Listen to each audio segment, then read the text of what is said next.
Megan, let's start with first principles. What, to your mind, is democratic socialism?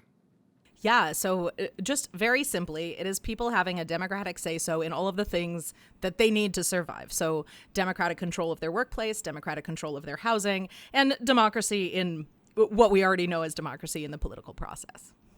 Okay. So that proposes about 1 million questions. What does democracy in the workplace mean? Does everybody get to vote on what we're going to do today, tomorrow, and the next day? The way we look at it is mostly probably pretty similar to how a unionized workplace would work today. You get to collectively decide with your coworkers what demands you want to make of your boss, what your schedule looks like, what your working environment looks like, and negotiate collectively with whoever the boss is. Okay, but that sounds like simple unionization, which we already have, even though unions are not in the best spot they've ever been in this country. That's true. So we'd like to see everybody have a union. Right now, it's quite low. It's in the teens, I think, percentage of unionized workplaces. We think everybody should have a union of some sort. And what does it mean for the larger economics of a country? For example, Google or Apple or, the biggest corporations in the country. Are they no longer privately owned under democratic socialism? Well, that's a good question, and we specifically say that the industries that you need, right? So your necessary industries. So power. I would say that the internet is a necessity at this point. You can't really function without it. Water, things like this. A lot of these things are public in some places. We want them public everywhere. Do you believe in owning the means of production, as the Marxists used to say? I do, yeah. But you speak for whom? Well, I speak for the Democratic Socialists of America, and I think that you will find the demand long term for the working class to be in charge of the means of production is one that is pretty universally held. Again, we're not trying to flip a switch so that everything changes tomorrow. We're thinking about ways you can incrementally make life better for starters, but also shift the balance of power from the billionaire class to the working class. Okay, so what is the difference between democratic socialism and what exists in a lot of Europe, which I would call social democracy, which is to say a greater emphasis and maybe a higher tax rate in order to have things like what we would call Medicare for all or single payer or either free or radically less expensive higher education. And I think, and I'm going to take a wild guess here, if you were using that vocabulary instead of the socialism category, you might have more adherence. Maybe, but the reality is that we do not think that we're not fighting for a kinder, gentler capitalism. We think that a democracy that's really controlled by the working social is the ultimate goal. Social democracy. When you say we, forgive me, Megan, but when you say we, how is that stance arrived upon? Who's we? That's a great question and one that I love to talk about. So D.S.A. is fundamentally and sometimes excruciatingly democratic. The highest decision-making body of the Democratic Socialists of America is our convention. It happens every 2 years. Chapters elect delegates. We come together, vote on a bunch of proposals that may or may not shift our overall strategies or our overall stances on some things. And these are representatives from a base of how many people? Well, right now, I think we're at 129,000 people. But we have grown significantly since Zoran Mamdani's election, which came after our last convention. And then we're seeing a growth spurt recently with the recent congressional primary wins as well. It's very interesting to me that maybe the highest profile political race that we're now seeing nationally for the midterm elections on the left is the ascent in the state of Michigan of Abdul El-Sayed, who, when I asked him about democratic socialism, said, no, I'm a capitalist. You disappointed? He's not a D.S.A. candidate. If he was a D.S.A. candidate, I would absolutely be disappointed. But I'm glad that there is a movement sort of across the board of people taking on some of these policies, because I do think they will improve life for the working class. But what is the working class in this country? Because Zoran Mamdani, mayor of New York, just gave an interview I believe to the New York Times, and he was asked, please define the working class. And he said, anybody making under $1 million a year, which I got to tell you was news to me. Yeah, that is not how I would define the working class. How would you define it? So we're coming out of a socialist tradition where class is defined based on your relationship to capital. And so the working class is essentially people who make a paycheck. So if I'm a dentist, I can't be working class. Well, it depends. Are you a dentist who is working for a corporation and selling your labor and getting paid hourly, or are you a dentist who owns your dental practice? It does get fuzzy around that edges. There's a lot of socialist theory happening right now about gig work and how these sort of, like, technically a gig worker works for themselves, but they're obviously not really the ownership class. So there's definitely a hot topic of debate. But the simple definition is, do you make a paycheck, or do you make money off other people working for you, or renting a place that you own? Are you making the money from the payoff of your capital investments, or are you making it because you sell your labor? So let's dig down a little bit here.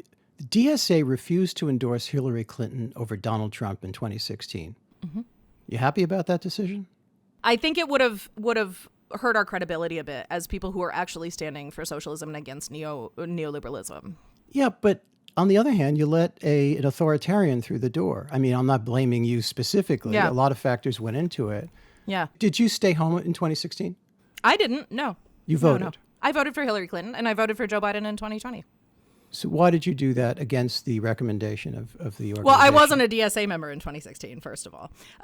But I did believe in a harm reduction vote. But I don't think that the couple 100,000 socialists are the ones who swung that vote. It's the millions of people who stayed home because all they were being offered was kind of a rainbow flag painted version of the same thing. Well, in fairness, millions of people stay home every election. I mean, it's a sort of shameful and we part think that's a huge problem. A big part of our strategy is trying to engage people who do not vote regularly, who do feel disenfranchised by the system in general. Kamala Harris versus Donald Trump, no endorsement. Yeah. You agreed with that? Yeah, I voted on that statement. I was a member of the National Political Committee. Tell me about your rationale. Most D.S.A. members, I think, certainly in swing states, voted for Kamala Harris, I believe. But we felt that our credibility really stood on saying, we are socialists. We are offering you a real alternative. I didn't think that our endorsement would really make a difference one way or the other. And I don't think it would have. I think, again, people don't vote because they feel totally locked out, not because D.S.A. told them to or to not vote for a presidential candidate. When we endorse somebody, that doesn't just mean we're putting a rubber stamp on it anyway. It means that we are turning out our people to hit the doors and hit the phones and really do a major voter outreach operation. And we weren't going to do that for Kamala Harris. And I don't know that it would have made a difference if we had. Well, I don't know that she wanted it. This article in Jacobin, which is, I think a DSA-aligned journal, it's called A Blueprint for a New Party. And it said the goal is not to immediately form a third party, which is seen as suicidal in America's two-party tyranny, but to, quote, mount the electoral equivalent of guerrilla insurgency, unquote, by using the Democratic Party line. We do love to talk like that, don't we? Is that a good idea, Megan? I think people like us being rather bold. I think the boldness actually. It's sort of the badass imagery. Someone's got to be. People are furious about Trump and the Democratic Party. I mean, James Carville's writing op-eds that say "roll over and play dead." Like, what is that? People want a fighter, and I think they appreciate that we just come right out and say it. So. Before we came on, we alluded to the fact that you were just on Fox News and you read a series of positions, statements. You very cheerfully responded, yes, without any embarrassment to this, series of issues. I think open borders was one. Why are you for open borders? I think to a lot of ears it sounds like a John Lennon song, not a political reality. Well, John Lennon was very popular. Yeah. I think, again, all of these policy points, they're all part of this long-term goal where we are putting huge amounts of resources into alleviating poverty, into stopping destabilization of countries internationally that are causing huge migrant flow. But, most people in the U.S. are here because of a prior period of unrestricted immigration or of much looser immigration. We put caps on certain countries and don't allow migration from other countries, and then kind of wide open for some countries. I understand that, but people would argue back and say, okay, that there may be deep flaws in both the history and the system of immigration. Mm-hmm. Why not correct those flaws and make them more just, but by just throwing the gates open, whether it's the gates of prisons or the gates of immigration, that chaos will ensue? I think you probably get that argument a lot. Sure. And we're not saying throw the gates open. We're saying let's do that. Let's look at where this system is really flawed, really problematic. I think that's called immigration reform. It is, but we think that you have to look at all of these things from first principles, right? We started here from first principles. So what do we want out of an immigration system? Let's start there. That doesn't mean thinking from just throwing open the borders and then building from the ground up. It means reforming the system we have while we rethink the system, while we build this new one from the ground up, and then hopefully eventually flipping the switch. Do you believe there should be millionaires in this country? I'm less concerned about millionaires, more concerned about billionaires. I don't have like a hard line where it's where how you're much good is, I guess or what you're I'm bad. asking is how much is too much? Yeah, I think the question is less about how much is too much and more about what are you doing to keep and maintain and get that wealth in the first place. I think most billionaires got their wealth because they exploited the working class in some very significant way, usually. Are we exploiting people is the bigger question, as opposed to some sort of arbitrary red line of you can have this much money or not have that much money. But we do believe in taxing the hell out of millionaires. Yeah, absolutely. Well, what does taxing the hell out of them mean? Yeah, I don't have like a solid, but I think. But shouldn't you? I mean, if you're the co-chair, question. if you're the co-chair of the D.S.A, shouldn't you be more specific than just taxing the hell out of something? What exactly do you mean? So again, it's democracy, right? And we have to look at what we need to spend and what we need. We don't want to depend on the existence of millionaires because that means people are still getting exploited. So, so yeah, we need to look at what we need to pay for in the interim, what sort of tax base we need for that to happen, and then and build from there. Is support of Israel in any form essentially a red card in D.S.A? As I understand it, in 2024, D.S.A.'s National Political Committee withdrew its endorsement of Alexandria Ocasio-Cortez over her support for a House resolution stating that denying Israel's right to exist is a form of anti-Semitism. And her local chapter stuck with her. And this was an argument that continued on. Where are you on it? Yeah, so that was like a very complicated and very like inter-D.S.A bureaucratic question, but convention decided that, yeah, this is a solid red line. No defense or economic support for Israel. Does Israel have the right to defend itself, according to D.S.A? What is the position that D.S.A is headed toward here? Is it for a two-state solution? Is that or is it a binational, one-state solution? What in fact is the position of D.S.A? Yeah, so our position is a free Palestine with the capital in Jerusalem. And so I think that could be safely read as a one-state solution. So the Camp David accords that were being negotiated at the beginning of the century under the Clinton administration, had the Palestinians accepted it, that would have satisfied you? Good question. I need to look at what the actual specifics there were. I don't know them off the top of my head. But so when you say, does Israel have the right to defend itself? Peoples have the right to live in safety. Absolutely. But if that safety means doing genocide to somebody else, then no, that's not defensible. Daria-Liza Avila Chevalier recently won a primary election in New York City and is almost sure to win the general election. She attended an October 8th pro-Palestinian, pro-Hamas rally, which many people saw as a justification of the October 7th attack. And some of her tweets have been extremely ugly on this score and on others. Do you fully support her in all these activities and what she's had to say? I think Daria Lisa can speak for herself, certainly, and I think she's apologized for some pieces of that, and has been not for attending that rally, unapologetic about other pieces of that. And do you support her yourself in that? Yeah, I do. Why? Yeah.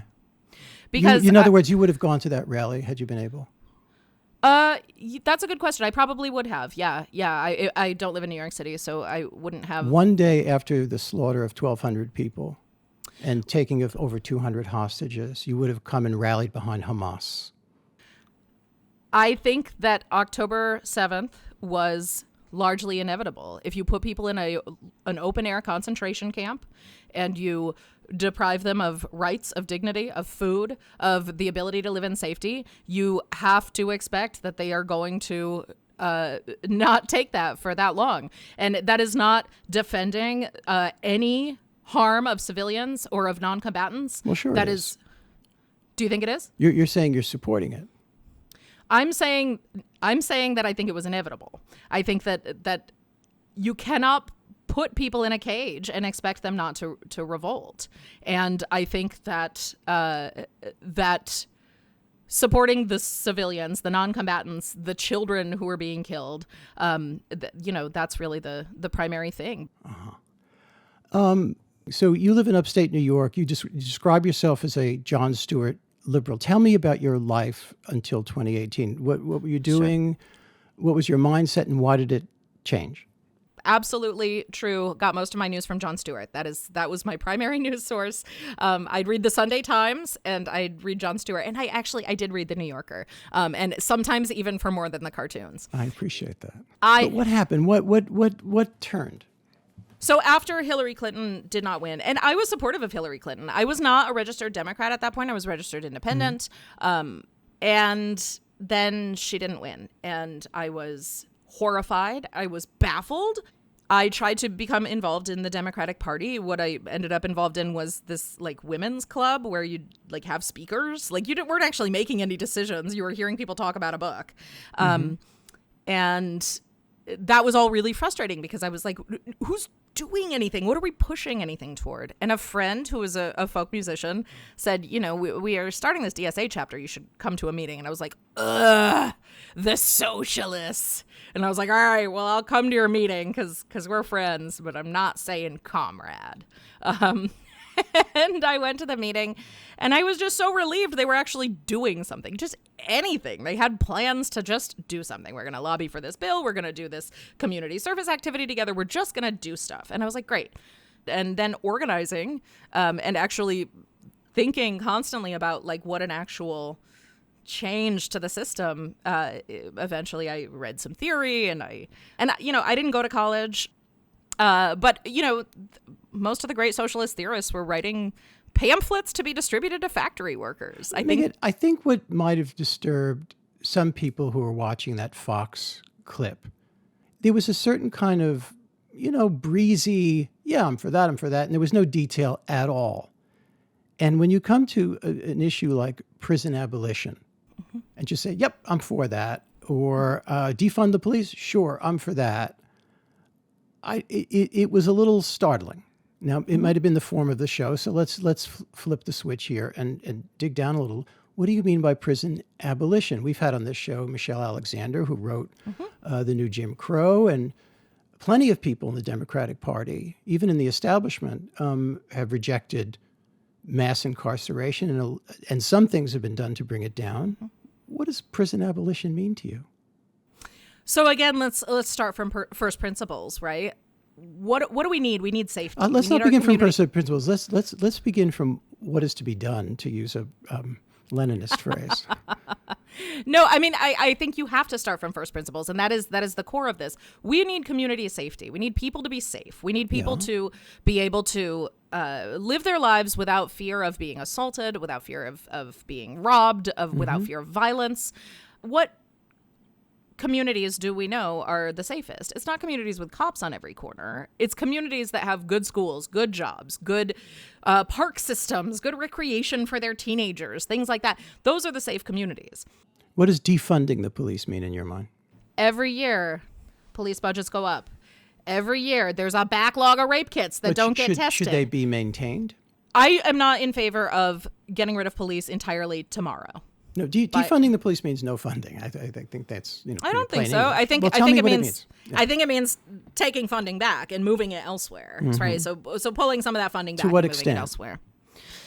To the extent to which we are fully funding social services, to which we are fully funding schools, lunch programs for kids, after school programs for kids. Communities should be clean and they should be safe. We should be funding putting trees up so people have more. I don't think anybody's going to argue about any of that, trees or anything of the like, but they're concerned. But they do, because there's always more money for the police budgets, and there is never money for how do we just literally make our communities safer, nicer, healthier, and that does come to the question. We say we don't have enough money. Why do you think a number of politicians in your orbit who use the rhetoric of defund the police have kind of taken it back or muffled it or gotten rid of it entirely?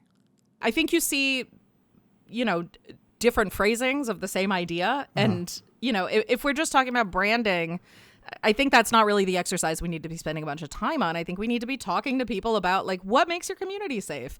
And that is how D.S.A. functions. We have a million conversations on the door. We are out in the communities actually changing minds. Democrats really like a slogan. They like an ad. They like a mailer. You've made an argument for abolishing the Senate. And we both live in a state that has I don't know what multiple of a population of Wyoming, which also has 2 senators. We all understand that. In the Electoral College, we understand why it was put in place in the first place and why it's outdated now. But I think we can also agree that the chances of amending the Constitution to that effect are about 0. Does taking that kind of theoretical position, however principled, distract from D.S.A. policies that might really succeed or be more urgent? I don't think so. I think taking principled positions tells people that you're principled. And I think we see voters really responding to that. And we see people saying, oh, you're actually thinking about the systems. Even Thomas Jefferson, for all of his heinous problems, I think he was writing letters to James Madison where he talked about we need a new constitution every 19 years because he did some calculation in his head that that is when a generation changes over. And he said people should not be haunted by these rules set for them by previous generations. So this is not actually, it's not a new concept to say hey, wait a second, why are we doing this thing this way? Give me the dynamics within D.S.A. Alexandria Ocasio-Cortez and Zoran Mamdani, too, have been criticized by people in D.S.A. for moderating various positions. AOC took advice from Nancy Pelosi. Mamdani retained the New York City police commissioner from the previous administration. Yep. So what I think often on the outside looks like infighting or mess, we just call it democracy. We think it's good. We're always happy to pick apart anything, ruthless critique of all that exists, to use a Marxist phrase. You've quoted Marx now a few times in our conversation. I did quote Thomas Jefferson, too. So not happily, not without ambivalence. Well, I was ruthlessly critiquing him for all that exists. You think you're going to get far by quoting Marxist theory in this country? Or do you think that kind of Cold War antipathy to Marx, to say the least, is gone? I think that people see that capitalism is not working for them. And I think, when you talk to people on the doors, they don't care if you're quoting Marx or Thomas Jefferson. They care about whether or not their building is safe, whether or not there are rats crawling around in their children's bedrooms. Of course. But and you can say, hey, guess what? There's this thing in Vienna called the Karl Marx Hof, and it's a house, and it's named after Karl Marx, and it is dignified, clean, high quality social housing, and that is a real thing that exists. I think people aren't afraid of. Is there a model for a politics or a society that is real and existing in this world that you would like to see the United States copy or somehow be close to? I wish that more socialist experiments could be happening without CIA interference, without U.S. Sanctions messing with it, But I wish that we weren't doing, spending billions of dollars to destabilize Cuba. I think there are lessons we can take from different socialist projects. I think the Cuban Family Code is a really interesting one in participatory democracy, and the way that they changed their constitution to make it more egalitarian, to make it is now in the world the most queer friendly constitution that exists. I also think, there are some serious problems, and I think that those problems are caused by the fact that we are spending billions of dollars to destabilize them, and they overcorrect. Queer friendly is a good point. Earlier you expressed some support. I think I was reading you right, for Hamas. I wouldn't call that a queer friendly organization, would you? I would not call Hamas queer friendly. I would not say that you can get a lot of social rights when you're under siege. I think that most queer people who have been killed in Palestine have been killed by Israeli bombs. In the weeks preceding the invasion of Ukraine, D.S.A.'s International Committee released a statement blaming NATO expansion and the United States essentially for the crisis. After the invasion, D.S.A. released a statement condemning the invasion and calling for a ceasefire. And there have been people who have in D.S.A. who have been even more firm about that it was mainly the United States' fault that Russia felt compelled to invade Ukraine. How do you feel about it? We do not believe in pouring U.S. money, military weapons into anything. We don't think it makes it better anywhere. But obviously Russia is this oligarchic dictatorship, which is hyper-capitalist, and Putin is this crazy right-wing oligarch. Of course, he is going to make horrific human life-ending decisions. Well, isn't this precisely why those countries wanted to be in NATO? Yes, but why aren't we doing any amount of actual diplomacy? Why aren't we doing any amount of sending actual human beings to talk to human beings and figure out what? I don't understand. What kind of there's been all kinds of diplomacy, however, failed since the beginning of the invasion. We shouldn't send weapons to the Ukrainians. No. So just allow Russia to overrun Ukraine entirely. We should be sending huge teams of diplomats. We should be figuring out how to negotiate, how to get Russia off Ukraine's back. Yeah, absolutely. So Russia would get off of Ukraine's back by us sending diplomats. I don't think that there is adequate negotiation. I don't think that there has been anywhere near adequate diplomacy. Okay. Who would be your ideal candidate for president in 2028? Oh, God. Surely there's been discussion about this at D.S.A. And what is that discussion like? So our convention, again, our highest decision-making body, last year passed something that we want to create a labor-left coalition to run a labor-left candidate for president. There are some labor leaders whose names get tossed around. Nobody will be surprised by Sean Fain, of course, gets mentioned. Sarah Nelson, quite popular among D.S.A. members. And then also, there are folks from Congress. Obviously, AOC is the it's the big question. Is she going to run? We're also seeing progressive candidates who are not socialists, but folks like Ro Khanna seem to be running, kind of laying the groundwork for a run. Is Ro Khanna not too wealthy for you? I think there are people in D.S.A. who would potentially endorse a progressive who is not a socialist. And that's part of our internal democracy. And we would hash it out and come to a conclusion, and that would be democratically decided. And then we'd be like, all right, let's do this. If the organization decided to endorse Ro Khanna, I would knock doors for Ro Khanna. Absolutely. Megan, what do you want to get across that I haven't asked you about? I want to be fair here.